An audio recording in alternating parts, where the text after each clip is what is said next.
আমরা ঝাড়গ্রাম, পশ্চিম এবং পূর্ব মেদিনীপুর এবং দক্ষিণ 24 পরগনাতে আমরা কি বলে ফেয়ারলি ওয়াইড স্প্রেড, বেশ অনেকখানা জায়গা ধরে ফেয়ারলি ওয়াইড স্প্রেড রেনের পূর্বানুমান করছি। এবং পুরুলিয়া, বাঁকুড়া, পূর্ব বর্ধমান, হুগলি এবং হাওড়াতে স্ক্যাটার্ড রেনফল আমরা অনুমান করছি। এবং বাকি সব জেলাগুলিতে আমরা আইসোলেটেড রেন আমরা অনুমান করছি। নমস্কার প্রিয় দর্শকবৃন্দ, আপনাদের সবাইকে স্বাগত আমাদের ইউটিউব চ্যানেল যোজনা টেক বাংলাতে। তো বন্ধুরা, কালকে 18 তারিখ ছিল, তো কালকে কিন্তু বিভিন্ন জেলাতে প্রচুর পরিমাণে বৃষ্টিপাত হয়েছে আর কিছু কিছু জেলাতে কিন্তু অল্প পরিমাণ বৃষ্টিপাত হয়েছে। তো ইতিমধ্যে আলিপুর আবহাওয়া দপ্তর থেকে কিন্তু একটি সতর্কবার্তা জারি করা হয়েছে।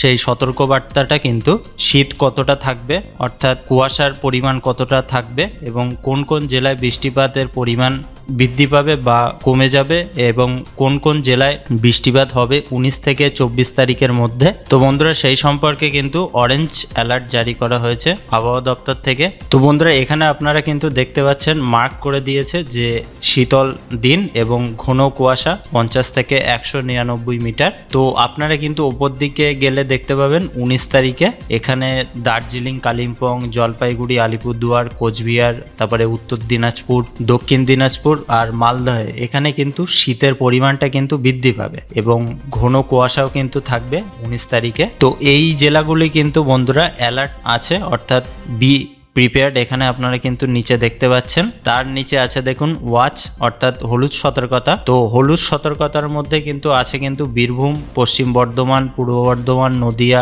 মুর্শিদাবাদ। তো এই জেলাগুলিতে কিন্তু ঘন কুয়াশার পরিমাণ বৃদ্ধি পাবে 19 তারিখে। তো বন্ধুরা, তার নিচে সবুজ সতর্কতা। তো এখানে কোনো রকম সতর্কবার্তা জারি করা নেই, যেমন পুরুলিয়া, বাঁকুড়া, পশ্চিম মেদিনীপুর, ঝাড়গ্রাম, পূর্ব মেদিনীপুর, হুগলি, হাওড়া, কোচবিহার, দক্ষিণ 24 পরগনা আর উত্তর 24 পরগনা। তো এখানে আপনারা কিন্তু দেখতে পেলেন যে ঘন কুয়াশা আর শীতের পরিমাণ কোন কোন জেলায় কতটা পরিমাণ থাকবে। তো এবার কিন্তু আপনারা সরাসরি দেখতে পাচ্ছেন যে বৃষ্টিপাতের সম্ভাবনা তৃতীয় দিন তারিখ, অর্থাৎ 20 তারিখ যে বিষয়টা বলা হয়েছে এখানে আবহাওয়া দপ্তর থেকে। তো এখানে কিন্তু কোনো সতর্কবার্তা নেই যে বৃষ্টির সম্ভাবনা আছে কিনা। তো শুধুমাত্র এখানে দেখুন দার্জিলিং আর কালিম্পং এ একটু শীতের পরিমাণ বাড়বে এবং দার্জিলিং এ কিন্তু তুষারপাত হতে পারে। তো 20 তারিখের আপডেটটা কিন্তু আপনারা দেখলেন। তো তারপরে দেখুন বন্ধুরা, বৃষ্টিপাতের পূর্বাভাস চতুর্থ ও পঞ্চম দিন তারিখ, অর্থাৎ 21শে জানুয়ারি থেকে 22শে জানুয়ারি অবধি। তো বন্ধুরা, এই যে 21 তারিখ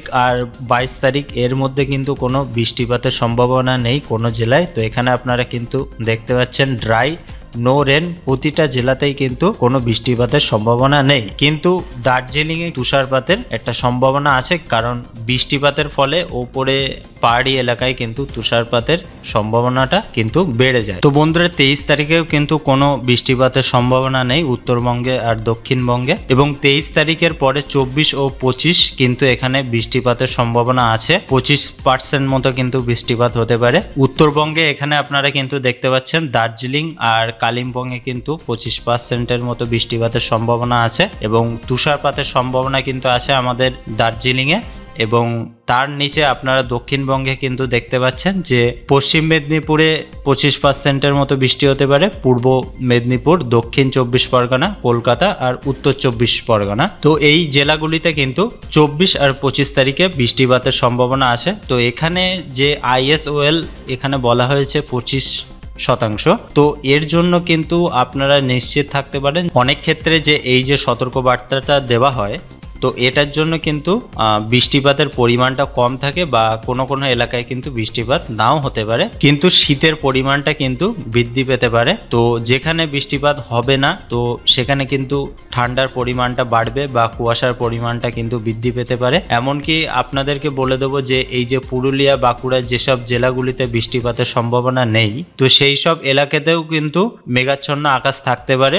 তো এখন এর পরবর্তীকালে যে আপডেটটা আবহাওয়া দপ্তর থেকে দেওয়া হবে, তো সেটা কিন্তু অবশ্যই আপনাদেরকে জানিয়ে দেবো। তো বন্ধুরা ভিডিওটা কিন্তু এই অবধি শেষ করছি, পরবর্তী আর একটা ভিডিওতে বিস্তারিত আলোচনা নিয়ে ফিরে আসব।